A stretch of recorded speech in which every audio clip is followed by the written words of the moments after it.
Hello, and welcome to the Conscious Communion podcast, where we traverse through the inner dwellings of the human experience through conversation. I'm your host, Danae. Join me as we explore the interconnection of creativity and community. Jenny Lee is a musician, healing artist, coach, teacher with skill for courting truth as a pathway for personal and planetary healing. She offers bodywork, ceremonial breathwork, teaches vocal empowerment, and hosts a yearly women's gathering. She tends to the land with her animals in Hood River, Oregon, plays music in dimly lit bars, writes poetry for lovers, and loves to move her body under the sun. She is a well-studied, wild-crafted wisdom keeper, a playful coyote woman, and a loving friend on this journey of becoming. Here is Jenny Lee. Hello, sweet one. I just had a deja vu when you were saying that. Really? Yeah. That's I fun. get them all these days, yeah. Thank you for being here. Yeah.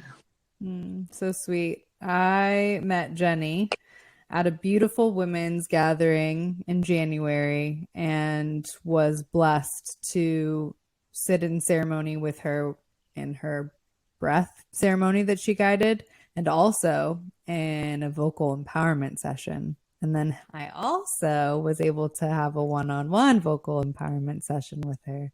So I have been able to intimately dive into her magic and the wholeness that she brings to sacred spaces. And I couldn't be more grateful for the energy that she brings and all that she is. So really, really happy to have you here. Yeah. I'm so excited to be here. I love the way that you were opening up so many multifaceted conversations with people. And there's nothing more fun to me than just shooting the shit about things that matter, you know? Absolutely. Yeah. I would love to just get a little feel for how this all started for you, right? There's always a beginning, there's always an origin story. And I think that it's super fun as a storyteller to give a little insight, because most folks that are doing this work on any capacity have gone through some shit. So would love for you to just give a little bit of background on how you've moved through that to be where you are today and speaking your truth and empowering others to do the same. Oh, shit. Okay, I'm gonna preface with a tangent. Have you seen The Life of Pi? Yes. The movie? Okay. We watched it last night. It was my second time. And I'm reminded of the art of storytelling of one's journey. And there's two ways to tell the story, right? There's like the story where Pi is with all these horrible people and like his mother dies and there's like all this horror, or there's the same story, but with this different mythopoetical lens that's just magnificent, and you can't like not tell the more beautiful story. All this to say, I think I'm still like working on my tiger version of the story, where it's like I crave the incredibly poetic story. I crave that version where I'm the tiger and all these, and there was the island and all these things, but you know, I'm still working on it. And so my working on it version of the story starts probably at the reality that, well, I'm going to challenge myself. I'm going to not start my story at the trauma, which is what I've always done. My story started much younger. My dad has been a musician my whole life, a phenomenal musician, an incredible singer and keyboard player and harmonica player. And he was like the rock star of Spokane, Washington, where I was from. And I had my birth parents were separated since I was like 1. And my dad, I think consciously, unconsciously, was always like the Renaissance man. He was a painter. He was a poet. He was a musician. He had all the fun. He was always in a good mood. And I was very much my father's child. And so I was very creative from a very young age. Specifically, at the age of 10, I lost both my mothers within 6 months. And I was just like my father's child. And it, despite his flaws in parenting, he offered a lot of insight on how life can be fun and life can be creative. And so I grew up with very little parenting, but a lot of value on play, on joy, on connection, and on creativity, on music and poetry and all these things. And so I think I'm just a product of my childhood, like we all are. And I have the privilege of being the daughter of an artist, and also the folly of something that we were talking about earlier. I grew up with no religion, grew up with no God. And so there wasn't, later on in my journey of like being really fucking curious and feeling my own opening to the more than me realm over and over and over again, but having no one was telling me what that was. I wasn't given the map that most people are given in like classical religions of any variety. And so it was very like feral. I got to just like make it up as I go. And there was less to unwind, but so much more to build. So much more that I was like needing and wanting. So I think my life path has been one of less deconditioning and more of like seeking what I value, learning how to respect my elders, for God's sake, um, learning what God means to me, learning, like everything, it feels exciting. But it comes from a world where I feel like I was not given enough. So there's a bit of this like, okay, here's my tiger story. There's a bit of like hunger, like desire, like I want to know, I want to explore, and I have this passion that story leading up to me now at 33 is like reconciling with not actually having as much energy as I used to. But maybe the biggest experience of my adult life was having bulimia from the age of like 20 to 30, which just created a reality where I was multiple things all at the same time, which some could say is the same definition of like a spiritual experience. But with no context, it was just very like self-sabotaging. But that was like the hardest time of my life and also the most cultivating in a way.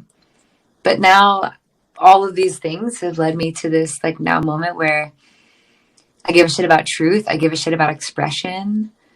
And I really care about wellness that includes a lot of self-acceptance, because if it doesn't, then it's not wellness. And I think I'm just really a philosopher at heart. I just have more questions and I actually give a shit about answers. And that's, is potentially popular, potentially really unpopular in a world that's really looking like it's really, there's a lot of focus on solution-based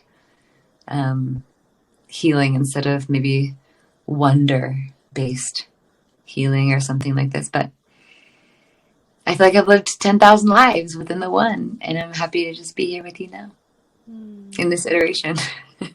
Yeah, this iteration. That's really beautiful. And I think a lot of us could learn from having more childlike wonder, having more of an open heart to stay curious, to ask more questions.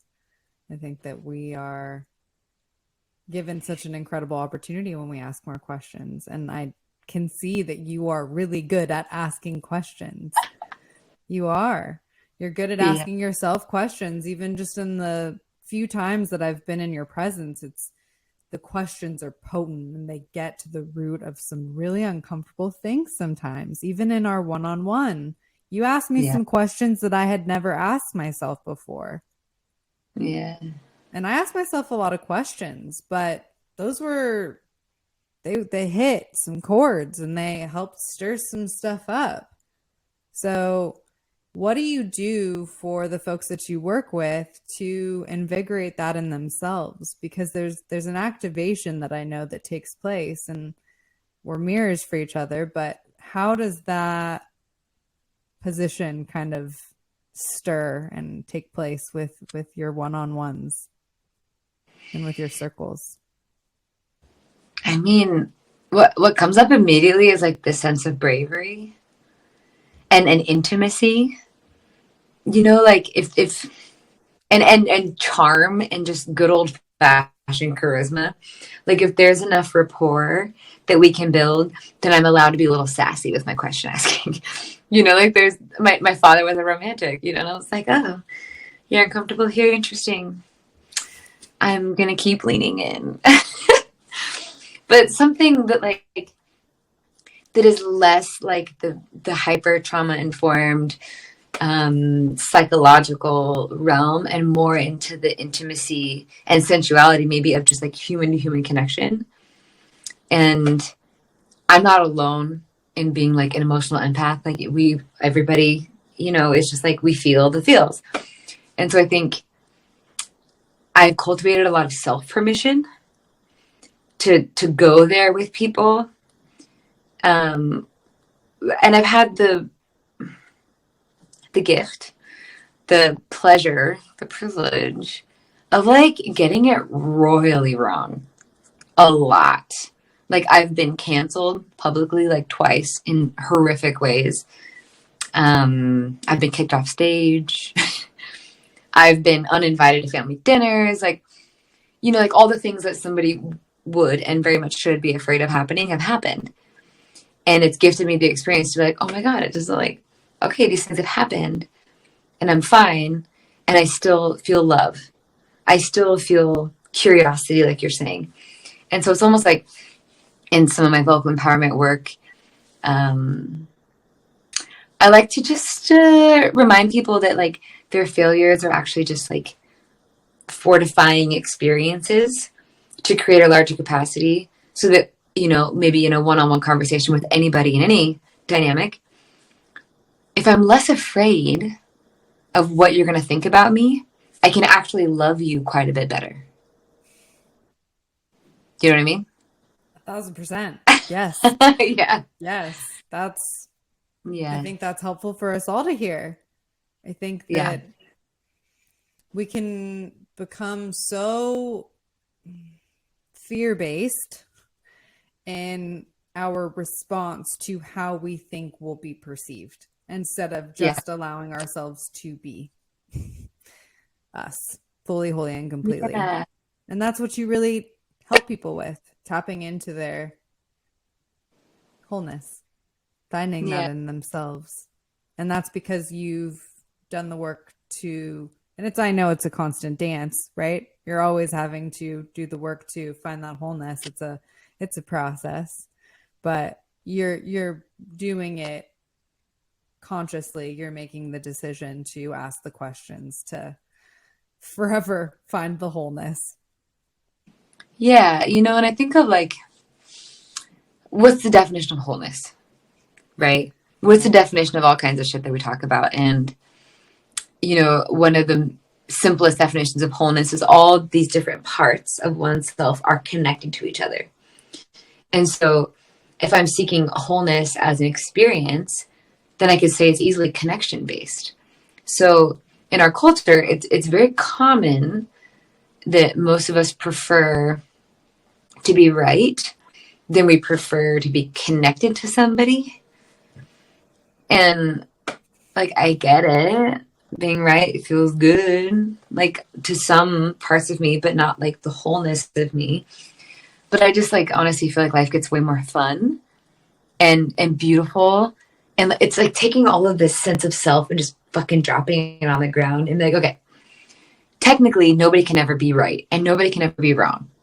Like that's a conversation that's outside of what we're here to talk about today. And I think we all know that on some level. And so if the game of who's right, who's wrong, power over, power under is just like a flaccid conversation, then like the cooler thing, the more like artistic thing to do is just to be like, wow, what's that like for you?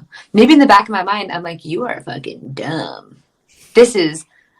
You have no idea what you're talking about, or whatever I think that I know. But what I think that I know about you is only going to get in the way of us actually connecting. And at the end of the day, wholeness requires connection, right? So it's like, okay, well, if I want to be right, then I'm going to keep living this like in the false narrative of that I'm separate from fill in the blank. Everything. So good. Everything, right? False narrative. Yeah. Yeah. We're not Yeah. apart. That But is, we have piles of data to prove that we absolutely are separate. The modern world is quite skilled at reminding us through data and reason and logic that I am different from these adorable pear trees that I'm looking at. Our skin looks different. I don't make pears. They make pears. I'm pretty sure we're different. Or you and me, right? Like we have completely different histories, childhood experiences, partnerships.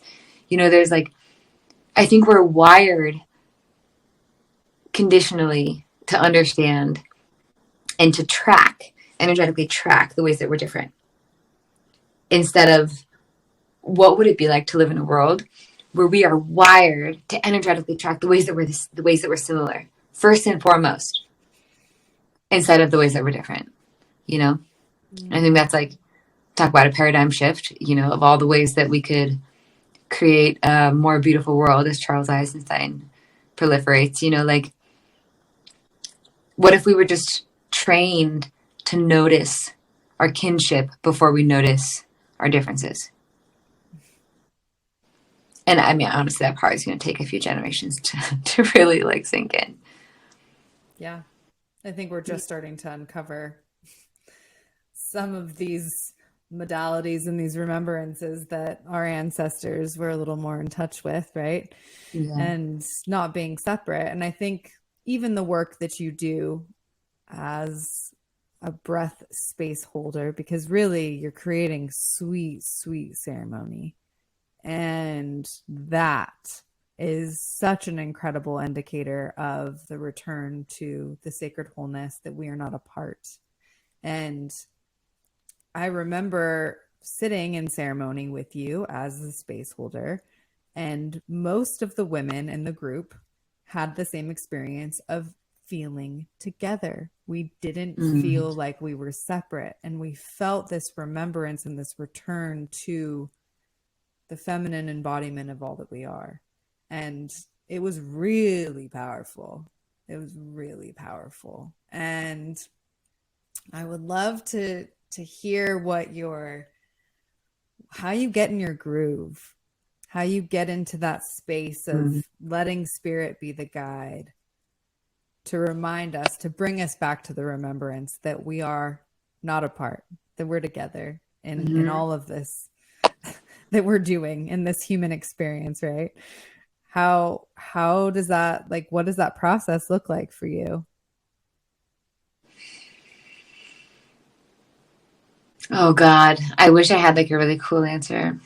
You don't. I feel like the answer is just a very simple prayer, like the one that you offered us here at the beginning of this call, of like, Great Spirit, may I not get in the way here. may I not be so here that I get in the way of the divine life force energy that animates all of life is doing the work. And my beautiful breathwave teacher, Robin Clements from Canada, he's incredibly wise, but also just like reminds us of the simplicity of like, just get out of the way. Just get out of the way. Lord knows the breath knows what to do. Lord knows that when people gather in circle and they share their prayer and they share their intention, they open their heart and let themselves be seen in the places that are hurting, and they're willing to like lay it down and just attempt to feel better. I mean, vulnerable and intimate space. I mean, that alone, I mean, I think so much of my groove is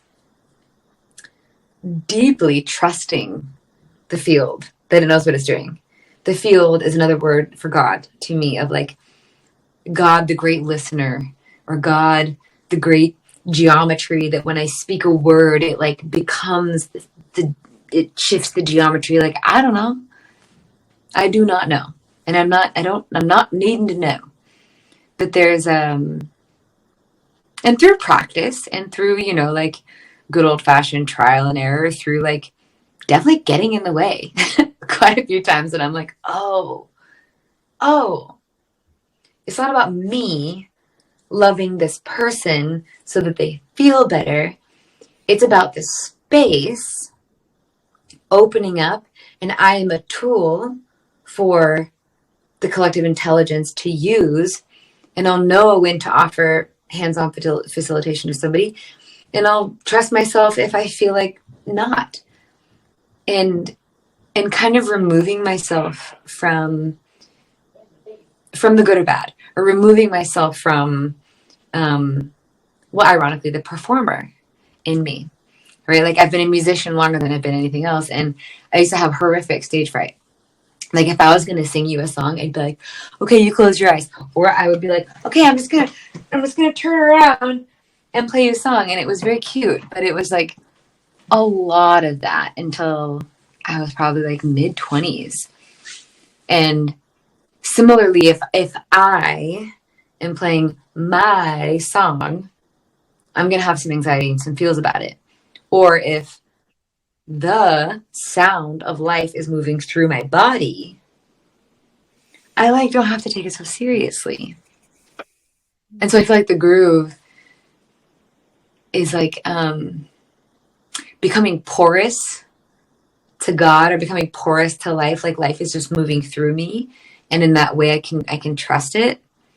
And then I still have my very human dramatic experiences of like being over identified with what's moving through, of like feelings, right? Like, I am a very dramatic person. And when things move through me, I'm like, oh, what's happening? I should learn about this thing. And like, what do I feel about? But I think that specifically in like space holding with the breath, like the breath is doing the heavy lifting. The breath is doing the work. And the reason I love breath work, so I do massage therapy, where like, if I'm giving you a massage, I'm doing the work. Lord knows I'm doing the work. My shoulders tell me that I'm doing the work. But with breath work, it's like you're breathing, you're surrendering, you're letting go, you're having your own internal experience. I'm just kind of like keeping the cats in the corral, but like it's a process that's so fun to me, because it's emphasis on self-healing, personal empowerment, becoming your own guru. Like, like we'll do a breath circle like the one that you and I had, and then someone says something that happened, and I'm just like, what? Really? That's amazing. I had no idea. I'm just like singing and offering words of affirmation, but the real like wow that comes through in that space, like comes from you, and it comes from within each person. And so I think most of it comes back to, can I just get out of the way?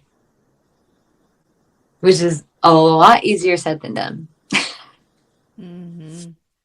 Totally. Yeah.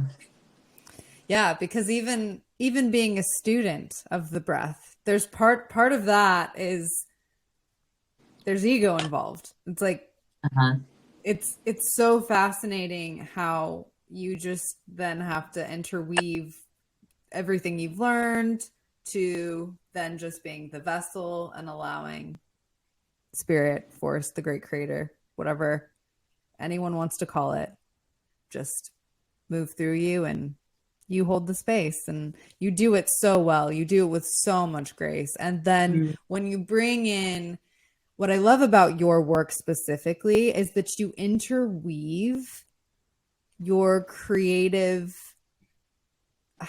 endeavors into this really just incredible artistic masterpiece. And it's Mm. beautiful. It really is beautiful to hear your voice, your powerful, powerful voice, and the rhythms that you create with your drum when you're breathing.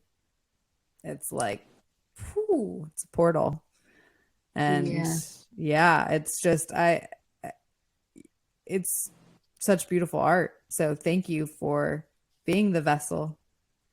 You're so kind. Mm, mm. I'd Thank love you. to hear about your process with just that, your artistic expression with singing, with making sounds and letting sounds move through you.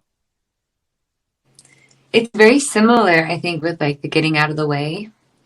Um, yeah, and I was really, really, really stage fright as a kid. And I'm at a point where like I get off on being heard. I'm like, no, you fucking listen to me. If I'm playing music at a restaurant and nobody's listening, I'm like having a hard time. It's gotten to the point where like this is funny to say out loud. Um, like feed off of the energy of the people that like they're giving me energy and I can like put that energy in my body and give it back. But somewhere along the line of like trying to be good at singing, I I wish there was like a cool story once again, like the mythopoetic story. I ate like 17 grams of mushrooms and had this. I don't have that yet. Um, but somewhere along the line, I felt this shift from singing for you to singing for me. And like maybe a little hedonistic about it. You know, like feels really good to just be loud. Like it like feels like when the body's the instrument, it's pleasurable for me to sing. And then if I'm in my frequency of pleasure, then that's like the frequency that other people are going to feel, whether or not I sing a good note or not. So, side note, I just recorded a live album and did a Kickstarter, recorded the live album, had one of the best nights of my life. But the thing about endorphins and adrenaline is that it masks errors. And so I'm currently in the process of going back and listening to the live album and editing it. And I'm like, how many flat notes can a girl sing in a night? There's like a lot. There's a lot of them. And in the moment, I have no idea. I have no idea. I think probably that last note was flat, but the song continues. And it's just like, there's something about being in the moment and just having fun and like singing from the heart that maybe, oh my God, this is hilarious. Maybe it's like beer goggles, you know, where you're just like, I love you. I love your energy. This feels good. And then, you know, the process of going back and listening to the show is more of like, oh, this is for other people. What are they going to think? That note seems weird. This one whole song, I'm just like yelling the whole thing. Why am I doing that? But in the moment, I have to remember, I didn't give a fuck about any of those things in the moment. It was just this human expressing life force energy. And the more fun that I had, the more that I was in joy. The whole audience was just like with me in that. And so I think there's something about like not, once again, like not feeding into the narratives of what a good singer or bad singer or good and bad fill in the blank is, but like, are you fully in it or not? And the way that I was after that show, the way that I was met with so much love from my community, I could have swore I never sang one bad note in my life. And then listening back to it, I'm just like, oh, geez. It was a phenomenally imperfect show. There's a few songs out of the 12 that aren't even good enough to put on the live album. Like we fucked up. But it doesn't matter when you do it for like the right reason. You know what I mean? So maybe in like a breath ceremony, I just have a lifelong history of singing, so I just have a lot of comfortability and like skill developed. But when I've been sang to by another breathway facilitator or something like this, and they're just like on paper maybe not that good, but you can just hear the sincerity in their voice. You can hear the bravery that it takes for them to sing you a song, when you can kind of hear like the fear and like the little wigglies in their voice, and it's just so endearing and opening. And it's just like, wait a minute, what, you know, maybe to reference the old God again, we have a voice for a reason, and singing is one of the oldest forms of human expression on the planet. And it surely couldn't have always been to be the Mariah Careys of the world. And the fact that it's gotten that good is fun. And I think this is the last thing I'll say on this. Vocal empowerment started as singing lessons. And it started with our mutual friend, Bailey. And I went over to her house and we just started talking about like singing techniques. And then it was just like, oh my God, this has nothing to do with singing. This has to do with how you feel about yourself. And then through that, the gift of singing is like a symptom of someone who's just comfortable being what they are, or something like this. Yeah. That's a long-winded answer to your question. No, that's so, and I think that's helpful because anyone could sing to themselves and it will be medicine. It's been since our session, and I can't wait until I get back from Japan to have more. But since our session, I've been sitting with my sound bowl and just making sounds. It doesn't, and it just feels good. It just feels good.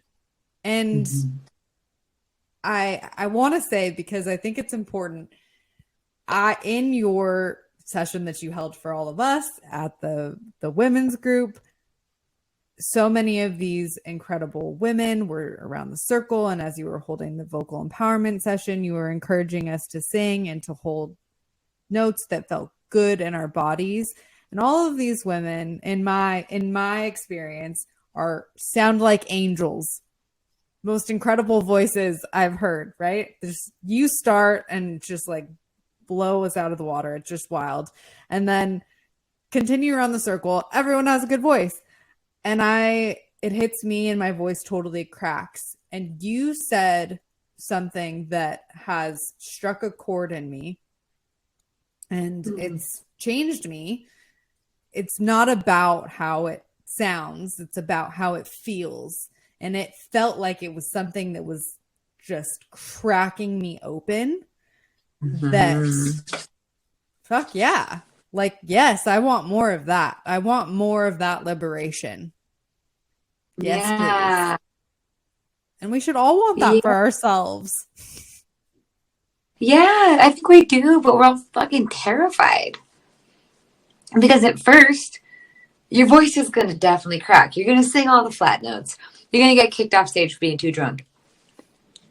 All the things are going to happen. And they're like necessary terrors on the path of feeling comfortable in one's own skin or something, right? Like, I don't know if being really comfortable in your own sense of being is possible. It might be, but I'm only looking through my own lens, and I'm just like, no, suffering's the only path. But I don't know if it's possible to be like really comfortable with who you are unless you've like fucked up. Unless you've done it wrong, unless you've said that thing that you couldn't take back, unless you've like hurt someone's feelings, unless you've done an unforgivable act or whatever, or all of the above. I think the path to wholeness is not paved with good deeds. I think it's paved with like piles and piles of forgiveness for the many ways that the human experience is just trying to find connection and doesn't know how to So we make an ass out of ourselves and each other. Yes. Yeah. So what does that practice look? I know that you have a class coming up and I'm so excited for you for that. What does that look like when you get to work with clients? Because even just having one session with you, our session was really about getting to those uncomfortable conversations about using your voice. So what Yeah. does it also look like for you to interweave then the use of your voice and to use that as a practice, almost like medicine, right? What is Almost that? like. Yeah, almost like or just like. Yeah. What how do you interweave those two things? I think the course that I teach, my little flagship course, is an 8-week online course called Truth Training. They used to just be called Vocal Empowerment, but then people kept thinking it was a lot more about singing. And it's like not about singing, but it's not about singing. You know, it's about everything that our voice does. I mean, I'm a professional singer and I'm singing 0.5% of my life. You know, it's like that singing is such a small portion of my expression. And so I am who I am and I'm intense. And I can't not be intense, but I'm kind and I'm funny. So the way that I've crafted truth training is to start at the problem, which is to start at fear, right? Like, what are you afraid of that's getting in the way of you radically, fully, authentically expressing yourself at all times? And I've only been doing this work for like 3 years, and there is a clear pattern that shows up. 9 out of 9 folks is afraid, unless you're that like 1% that's like, I'm afraid the earth is going to die. And I'm like, okay, how is that getting in the way of your self-expression? I'm not sure, but I think that's a valid fear. However, context. Everybody is afraid of what other people think. And so if everybody is not expressing themselves authentically, speaking their truth, singing their damn crazy songs, or just living an honest life because they're afraid of what other people think, it's no longer a throat chakra problem. It's a root chakra problem. Because the root chakra is our connection to tribe, our feeling of safety in the world. So imagine this. I've worked with hundreds of people over the past 3 years. Every single one of them is afraid to express themselves and to be who they really are because they're afraid of what other people think. So let's say that that's true for most people, not just the folks that I've worked with. So that means that when I go to the grocery store, almost everybody in that grocery store is afraid of each other. That's fucking nuts. So we have a culture here in the West that is broadly, not everybody, but let's say the gross majority, not gross as in like yuck, but gross as in a lot. The gross majority is walking around shopping, wine tasting, grocery shopping, hanging out with a group of friends that they even know and love. And throughout all of it, they're underlyingly terrified of each other. This is something that I feel like we have very little capacity to be really honest about. And so this is where truth training starts. It's just like holding presence with this like new way of seeing the world, kind of. You know, like, wait a minute, like friend's baby shower, women's gathering, whatever, fill in the blank. Like, and there's the conscious thoughts and then there's the unconscious thoughts. You know, but broadly, most of us are really running these programs of like, oh my God, what are they going to think? Am I going to do it wrong? And it's not only taking up a lot of chi, it's taking up a lot of vital life force energy to be afraid of each other, but it's creating a culture. It's creating a culture. It's kind of becoming its own like super twisted self-fulfilling prophecy, in my not so humble opinion. And so I try to start at fear and help people realize that fear is like welcome. It's okay. And I created this like little, I don't know if we ended up doing it or not. The renegotiate the terms of agreements with your fear thing. Mm. Super fun, super edgy. A lot of my work is actually influenced by two Carolyns, ironically.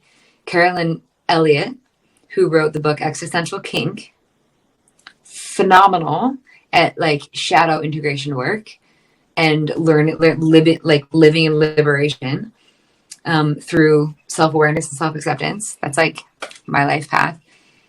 And then Carolyn Meese, who wrote many, many books. She's like our modern day mystic grandma archetype. She's amazing. And she helped me understand like the mystical side of the throat chakra. But like we get to there from Carolyn Elliott's work, which is a lot of the fear work. And maybe just like show you what that would look like. So basically all fears serve a purpose or they would not exist. And so it's a way to like befriend yourself a little bit more. And so let's say I have a fear of sounding stupid on podcasts, right? I can write that fear down, and that fear is protecting me from feeling something that I don't want to feel. I have a belief that all fears are based in feeling as well. Because every abstract conceptual idea is rooted in like a somatic feeling, you know? Mm-hmm. But this fear is also limiting me from and blocking me from feeling something that I really, really want to feel. So it's keeping me from feeling embarrassed, but it's preventing me from feeling like a genius or something, right? And so the way that I help people just start at this like fundamental level of fear work is like, okay, great. So you're afraid to be embarrassed, and this fear is preventing you from feeling, you know, rooted in your genius. Let's just get left-brained about it. Is the reality of being embarrassed so bad? Is it so bad that you're willing to not feel rooted in your genius? Right? Because they're on a spectrum. You can't have one without the other, apparently. Like we have this little window of emotionality, and what I want to feel is over here, and what I don't want to feel is over here. So if you open the window, it opens in all directions. And so the funnest part, I think, of truth training is just like something that I would call like just a holy willingness. The willingness to be wrong in order to feel all that you want to feel. And this is so far beyond just vocal empowerment, you know, like I'm willing to take up too much space in order to feel like I'm fully expressed. I'm willing for some people to think that I'm selfish in order for me to have the level of self-care that I know that I'm worthy of, or fill in the blank. Like it can go in all different directions, but I think there's a beauty in looking at the paradox of how what we don't want to feel and what we do want to feel are like inseparable. If you want to feel what you want to feel, not a guarantee. Me being rooted in my genius doesn't guarantee that I'm going to look stupid, but I have to be okay with it if it happens. You know what I mean?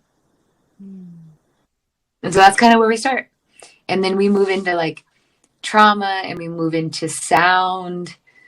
We move into like the mystical energy of the throat chakra. We go into a lot of relationships because everything kind of comes back to relationships. We go into breath. We traverse a lot of different domains, and it's quite comprehensive. I used to be afraid that it was like too much for people.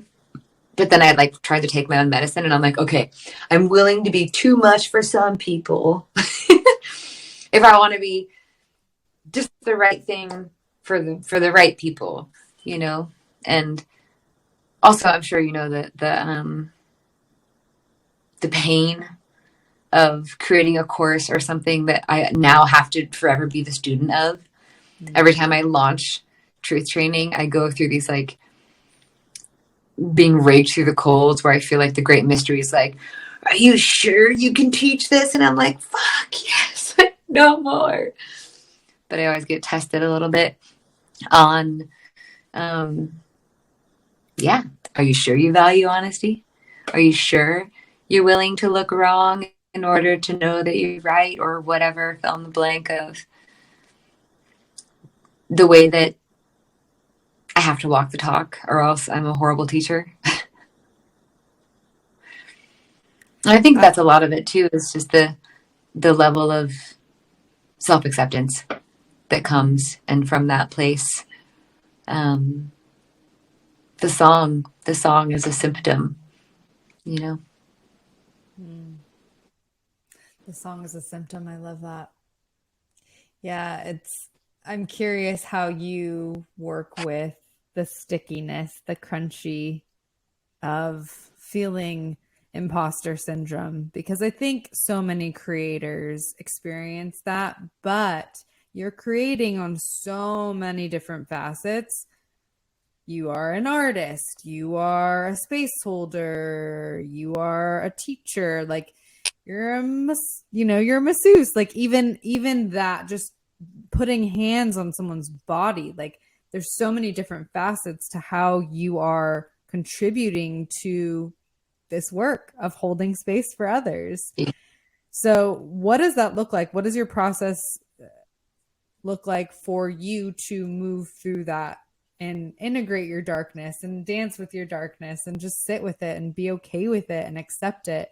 I know so much of it goes back to the truth training, but what does your personal relationship look like with that process? Oh my gosh, even as you're saying that, I'm just like, what's wrong with being an imposter? Who said being an imposter was bad? Being an imposter means that I care about something. If I'm trying to be you, that means that I care about you. You know, like That's everything so good. is a fucking bad rap, you know? And totally. And I paid a lot of money to go to massage school. I paid to go be a massage imposter, kind of. Anybody who got a college degree, it was like paying into this reality where we like fake it till you make it. Totally. You know, and I think it can be really maddening, and I mean it in like the most real version of the word maddening, to constantly, okay, this is interesting. I'm looking at the pear trees a lot while we're talking, and it's really good medicine for me. All the pear trees are the same, and every single pear tree is different. And I think our culture here in the West is so focused on hyper individuality, so focused on don't be the imposter, don't be like somebody else. Instead of like, what if all the pear trees are technically different, but what if that pear tree didn't know how to be a pear tree unless it had another pear tree? You know, like I wouldn't know how to be a massage therapist unless it was for other massage therapists. I wouldn't know how to give a massage unless I knew how to receive. And by the way, I just had a life-changing massage 2 days ago, and I cried. And I'm like, I need to receive that so that I remember what I'm doing, you know? And I think we all want to be different and special. And if I start a podcast, I want to be different than your podcast. And it's just like, that's like fair. That's totally normal and totally fair. And like, and I'm speaking this, and I don't live it all the time, and I'm aware of that, so I'm just going to name that. But what if, you know, there's a world that we could continue to practice living into, where we valued, once again, the ways that we're similar instead of always trying to be different. And I wonder, because that's all I really do is ask questions instead of answer them, is if, kind of like we were mentioning earlier, right? If we're so focused and we're hyper attuned, hyper vigilantly attuned to our differences instead of the ways that we're kin, instead of the ways that we're similar, then no shit. When I go to like be somebody, I'm going to do the same thing. I'm going to want to be different instead of like enjoy the humility of being like somebody that I admire. If someone, so okay, I have a lot of tattoos. Back in the day, a girlfriend I have this like raindrop tattoo here. It was during the middle of my eating disorder, and I got it as a reminder to drink water. It looks like a prison tattoo. I had a homegirl get the same tattoo, and she was like, "Are you mad at me?"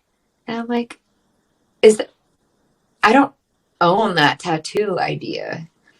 And I'm actually flattered that you would want the same tattoo. Look, we can be part of the same club. We can be part of the drink water club. Like whatever. The more the merrier. And I remember back in the day, like how we're all so conditioned to like, if I get the same sweater you have, like that could be a compliment, or you could be like, what the fuck is she doing? What? Get your own damn sweater. And so I think a lot of this contemplation comes back into like a culture that is obsessed with being different from each other, which I think is a symptom of a culture that's lost its connection to source, that's lost its connection to kinship. And other cultures that are more connected to each other, I don't think have the same obsession with being different. You know what I mean? I think they're like, oh my God, we have the same outfit on. Amazing. How cute are we?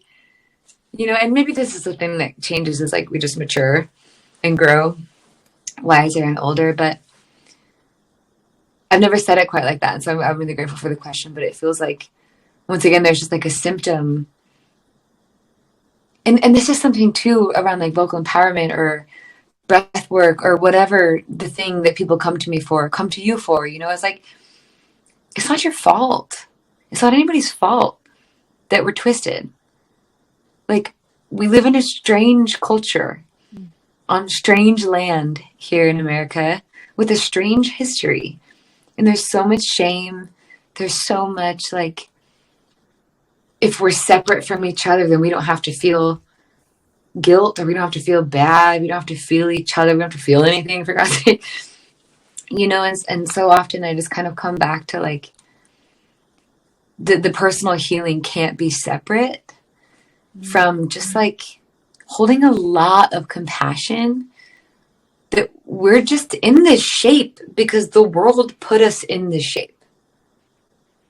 Like I didn't put myself in this shape. I was born, had my childhood experiences in this culture, in this world during this time. And it made me like this, and so it's just like, okay, like I'm going to show up and do the work. I'm going to do the healing that I can and fill in the blank. And I think part of my contemplation recently has been how like personal healing and personal development is the same as like cultural evolution and community well-being. And if like I personally empower my voice and that doesn't end up like feeding my community or being of service to my community, then like, what's the point? 1,000%. Yeah. Thank you for asking the questions. Honestly, it's so refreshing. It's sobering. It brings me into the childlike wonder that we were talking about. I don't know if we were talking about it on the podcast or if we were talking about it before. I think we were talking about it before, but the questions really bring you into this spaciousness. It doesn't need to be confined. And what an opportunity to just look, stay curious, ask more questions, and let the questions lead you to more questions. It's fun. And I think that's like illuminating a huge piece of our world that's so knowledge-based, answer-focused. And I think maybe it even comes from just like, I feel comfortable if I know a thing or I know it's going to happen, I'll feel better. And not everybody has had enough time. This is a funny way to say it. Not everyone's had enough time to practice feeling safe, being in wonder, being in awe, being like, I have no idea. Someone asks you a question, like, I mean, my current relationship is one of those like, wow moments. You know, I can say it here. I'm dating my ex-boyfriend's ex-best friend, and we all live together. And that was one of those like, wow, this shouldn't have happened. There's rules that say that no, and what, wow, but love does what it does. And there's so little rules actually.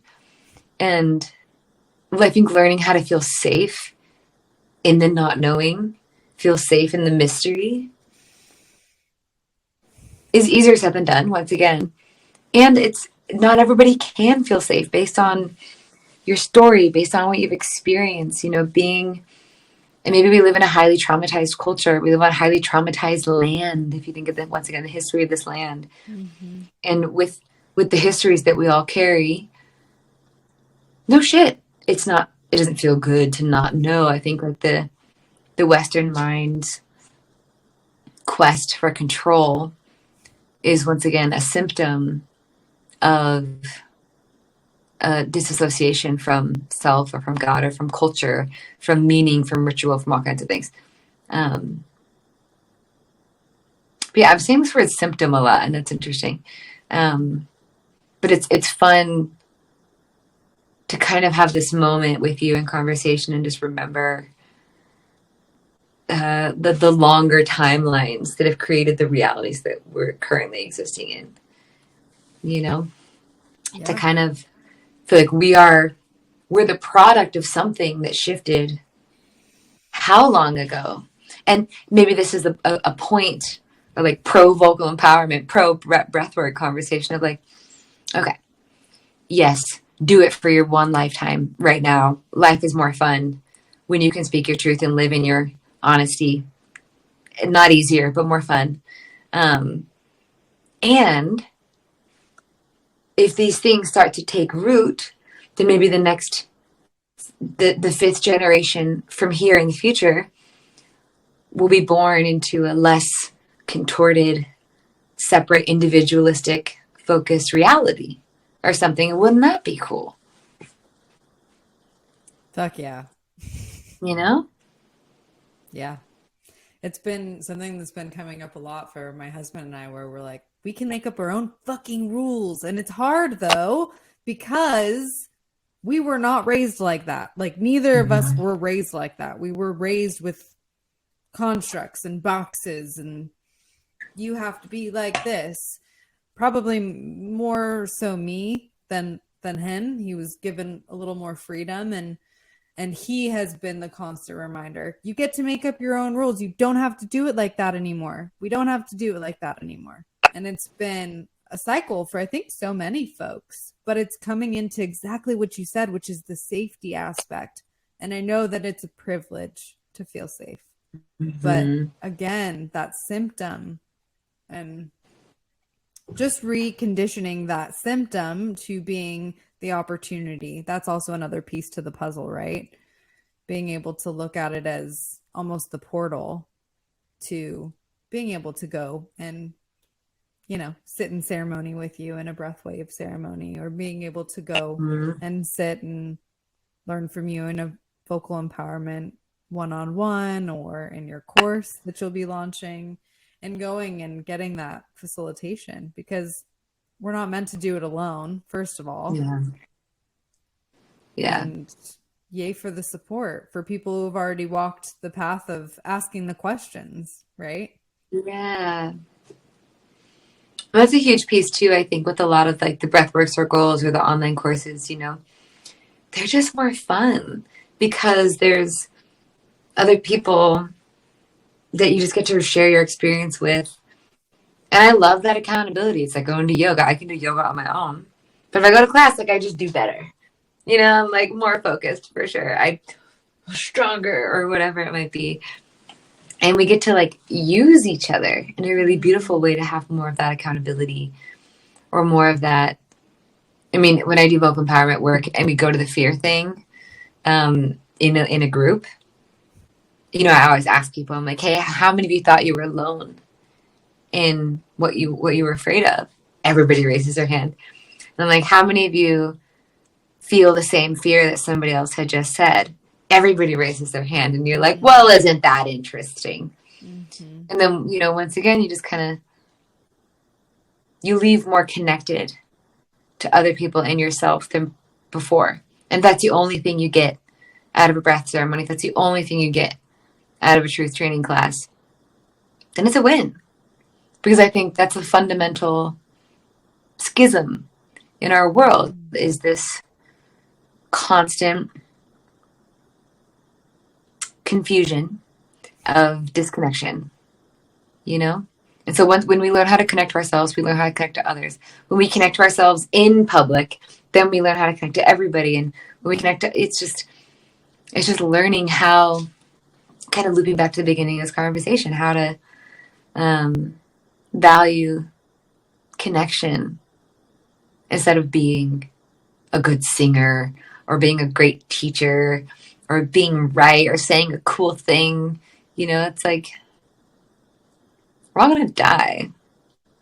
And on our deathbed, am I going to be like, fuck yeah, I said all that cool shit? I mean, maybe. That'd be funny. And I would laugh. Or am I going to be like, I feel the world.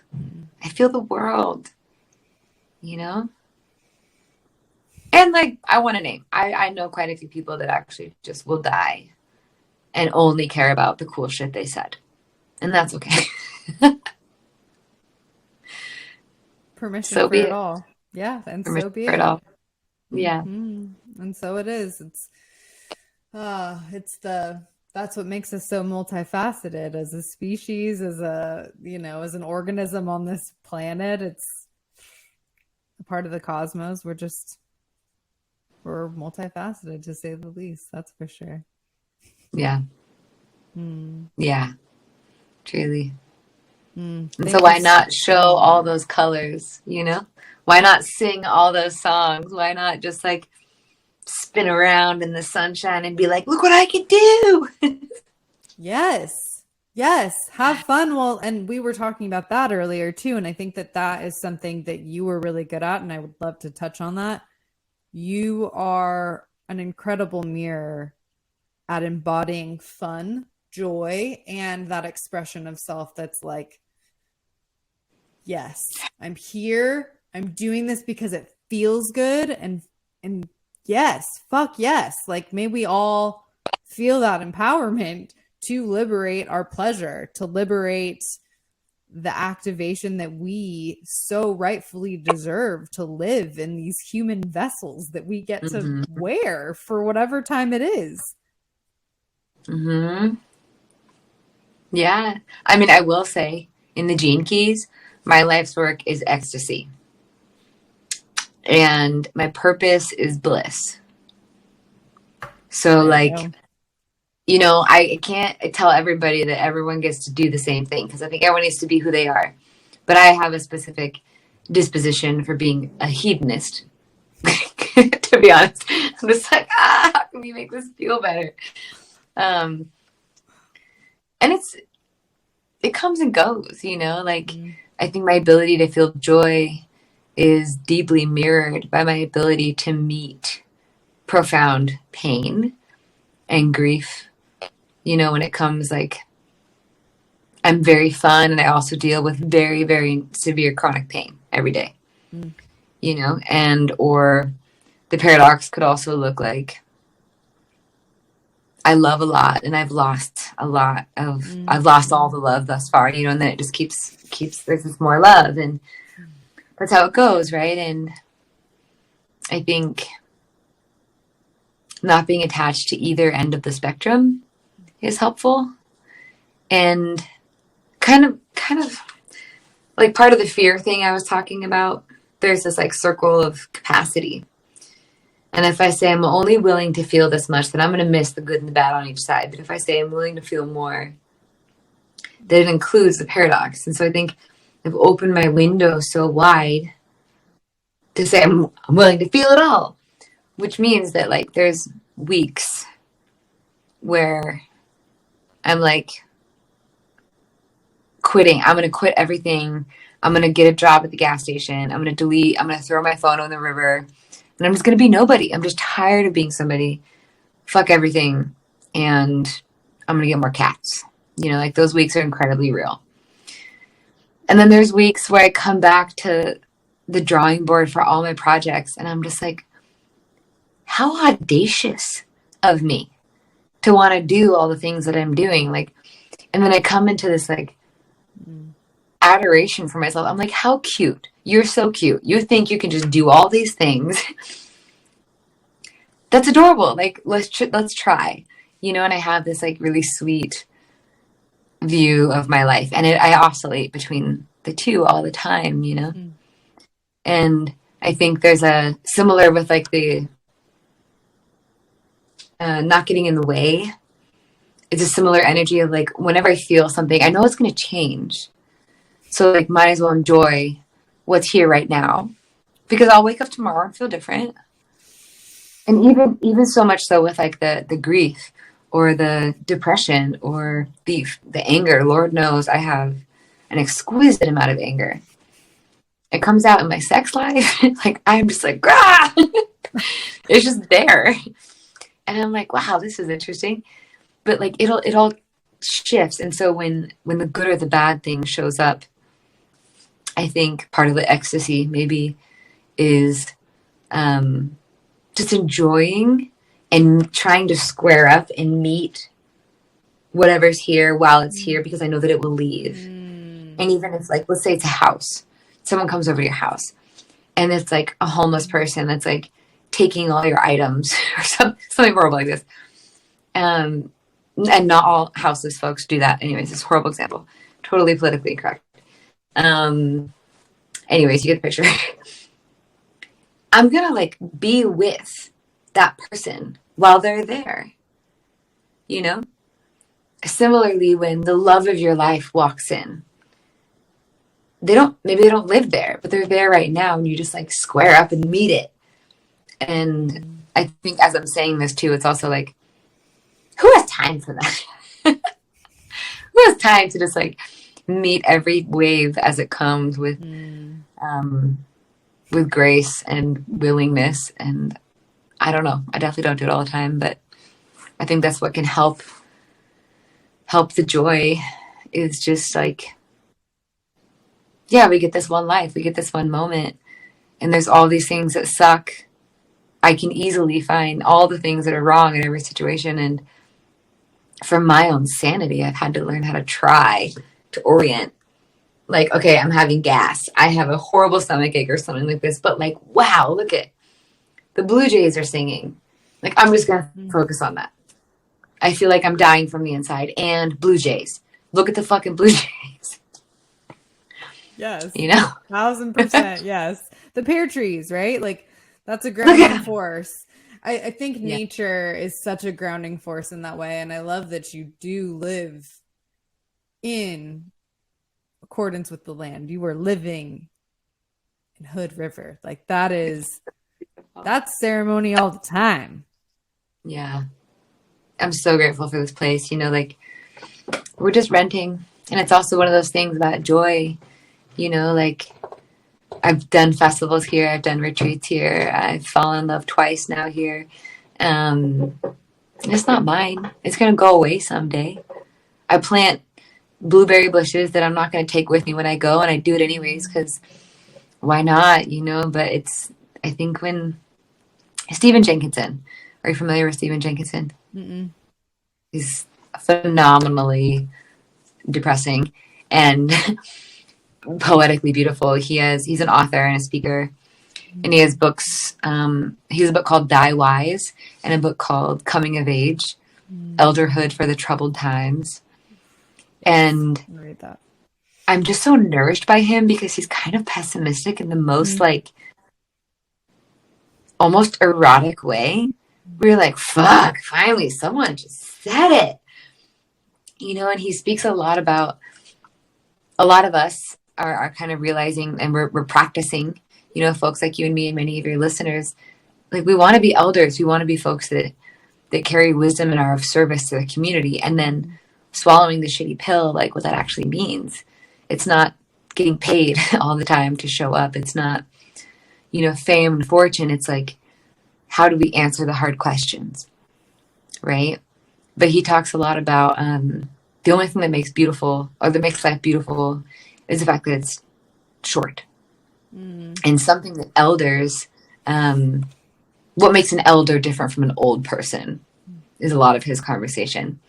And an elder is somebody that enjoys and relishes in limitation.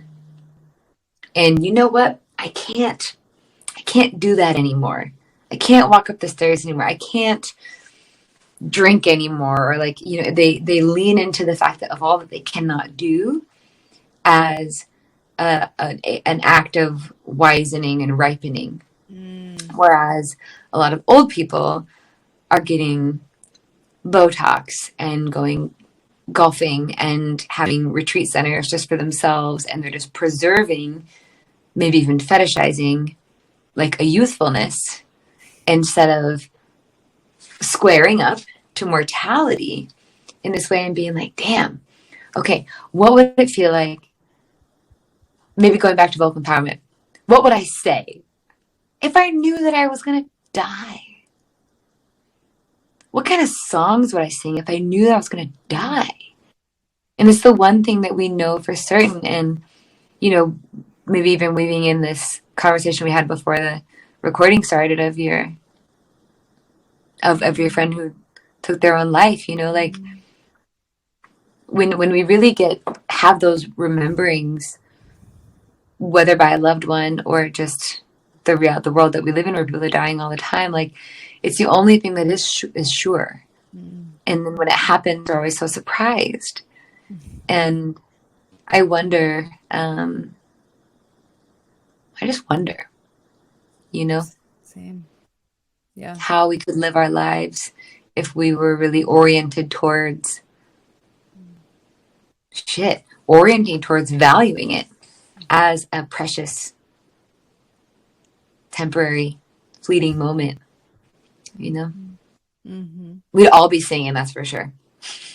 Absolutely. We don't know when. And I think that could go into such a deeper conversation and into like existential kink, and then that embracing the death in every cycle, because it's coming to terms with that acceptance with we're going to be changing until we die, until we meet the other side. And so it's really that acceptance piece, right? And I don't know if I've always been morbid, but I kind of think I have. Like, since I was a little girl, I've always been fascinated with death. And my father-in-law used to say, it's the only thing we're promised. It's death. And it's just coming to terms with that acceptance. And he passed 6 years ago. And it's the thing that I carry with me most. He was such a wise man and he said so many things, but it's what I hear most in my head from him. It's the only thing that we're promised. Damn. And that's so true. And I always wonder, the cause of death was being born, right? And yet we come into this world with these extraneous fucking expectations. I'm never going to feel pain. I deserve to be loved all the time. I'm going to get everything that I want. Like, we have these huge expectations from life at an avoidance potentially of the, like, just enjoy it while you got it, And that's like a lot of Steve. I would love for you to do a little dive into Stephen Jenkinson. He's adorable. I'm like secretly in love with him. Not secretly. He's just an elder and he's just the cutest thing.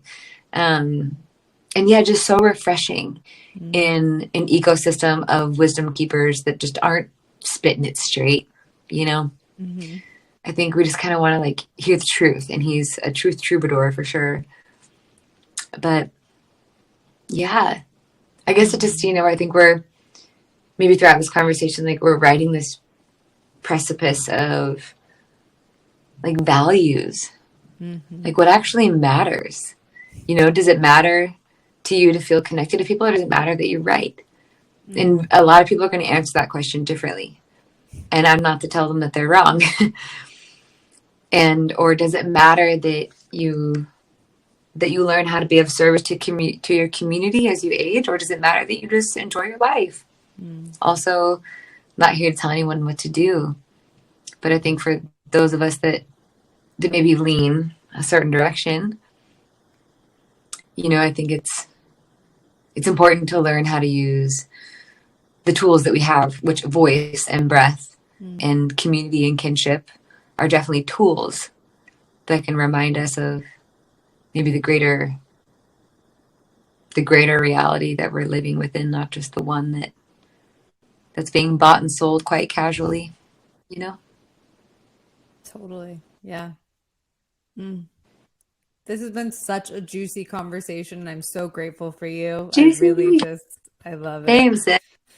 Can you tell people what kind of offerings you are providing constantly, anything that you have in the near future, so they could potentially work with you if they're so interested? And yeah, I can't recommend Jenny enough. So I'll just say that before she gives a little spiel as to what she provides. But yeah, please share. I just really appreciate your kind words. It's always like it's been a learning curve to like just receive love. Tell you what, it's much harder to receive than it is to give. So thank you for helping me learn how to receive. Of course. Yeah. I'm always doing bodywork and breathwork. Recently moved out of my Portland, Oregon office, and I'm working out of Hood River, Oregon, where I live. The home office is cute. I do breathwork circles and ceremonies for the community once a month.